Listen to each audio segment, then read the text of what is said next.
Long time no see. So, we're now on part 6.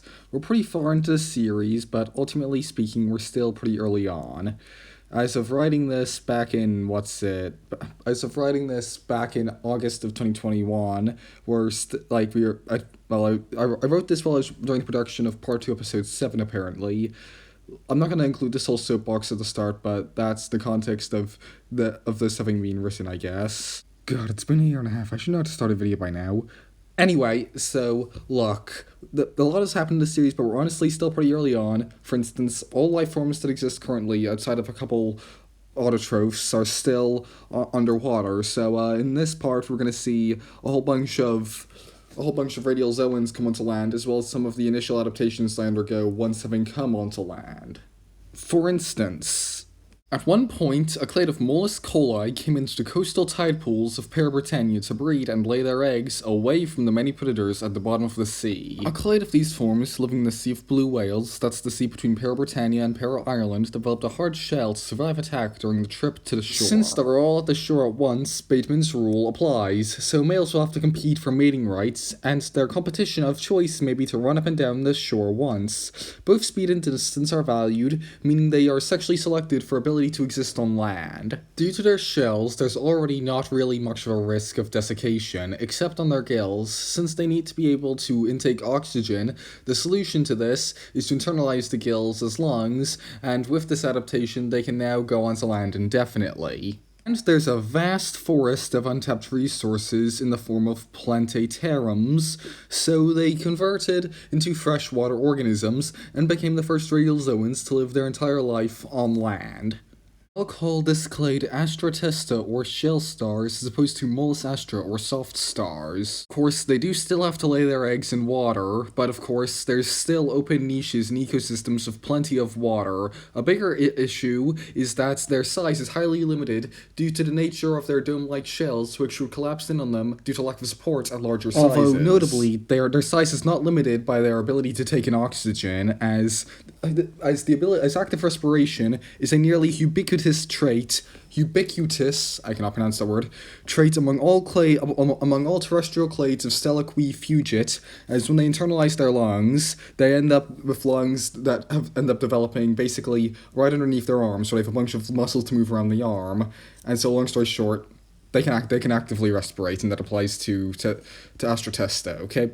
Anyway, this small size will force them into small-bodied niches where they make many offspring due to low chance of survival, meaning they'll be incredibly diverse, as in every clade of these things I mention will be at least as diverse as the entirety of Terram errant vermes. The initial forms will be small herbivores, but as I mentioned before, they diversify rather quickly, so quickly some forms will adapt specifically for climbing trees, and others will adapt for boring into trees, specifically to get nutrients from within the trees, and on top of that, fossorial forms will likely quickly evolve to get nutrients from underground, and on top of that, some will adapt to feed off of carrion, which will be an impetus for gradually evolving active predatory behaviors. These forms might evolve large, saw-like spikes on the sides of their arms in order to actively cut into the shells of their prey, but then upon breaking in, they'll just cut in and chow down. That represents the initial radiation of these organisms, but of course, the landmass which they live on has some significantly drier areas, and to live there, they're going to need to be able to lay their eggs on land, seeing as especially at their size, getting between areas of water is significantly harder, and getting to them is also significantly harder from just random areas that aren't particularly areas of water. Anyway, so to do that, they'll need to be able to lay eggs on land, and the way they do this is by evolving shells on their eggs, made of chitin, the same stuff that their external shells on their bodies are made out of. I'll call this clade Ova testa, or shell eggs, as opposed to Mollis ova, or soft eggs. Okay, so here I am. I just finished recording the audio for this. It took one sitting over an hour and a half, and I feel stupid because, as I mentioned in the what's going on with Pen video, I meant to upload this video, but as part of the January wave back in January, and it's like I was kind of procrastinating on it for various reasons. It's like, if I had planned this out better and knew that recording the audio would have only taken this much time, I legitimately could have made this in less than 12 hours. anytime during that period, and yeah, it didn't happen during January, so fuck it. I mean, pen videos haven't historically done too well in the algorithm, so I guess it doesn't matter too much, but still. But yeah, so that's a thing. Okay, so now I've fully drawn all the assets and edited the whole video together, and yeah. So I recorded that audio over the audio that makes all the rest of the audio in this video up over a month ago, and I finally finished it. I've basically been procrastinating for all of February. Yeah, a big part of what's made this series go wrong is rushing things. For instance, earlier in this video I featured assets of the land plants, and if you look at them, they're very dark because I photoed those at night because I had a deadline I set which I wanted to make no matter what. So that was a whole thing. Like, quite a lot of this has been messed up by shit like that, and I don't want to do that. On the other hand, I want to get, at least throughout this year, the current plan is I want to get something that's like new, fresh content out on this channel at least once a month. Last month I did that in the form of the Caveman Land trailers. This month I'm doing it in the form of this, albeit on the last day.